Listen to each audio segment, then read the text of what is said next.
এছআৰ প্ৰক্ৰিয়াৰ বিৰুদ্ধে যমুনামুখত শহ লোকৰ প্ৰতিবাদ হাতে হাতে প্লে কাৰ্ড লৈ প্ৰতিবাদত নামিল পুৰুষ মহিলা ভোটাৰলৈ প্ৰেৰণ কৰা জাননীক লৈ অঞ্চলজুৰি হাহাকাৰ হোজাই জিলা আমচুৰ নেতৃত্বত এই প্ৰতিবাদী কাৰ্যসূচী ৰূপায়ণ জাননী প্ৰদানৰ প্ৰক্ৰিয়াত বিসংগতি থকাৰ অভিযোগ প্ৰতিবাদকাৰী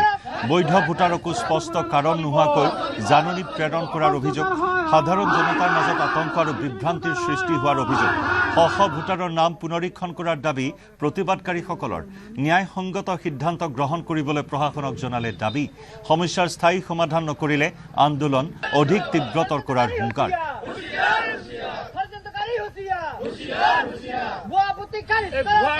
খাৰিজ কৰিব লাগে আৰু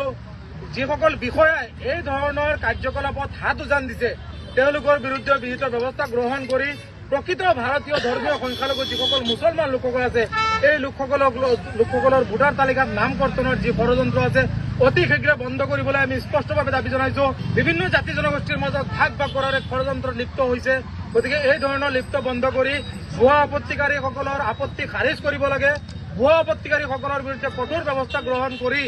এই ধৰণৰ কাৰ্যকলাপ বন্ধ কৰিব লাগে অন্যথা অনাগত দিনত আমি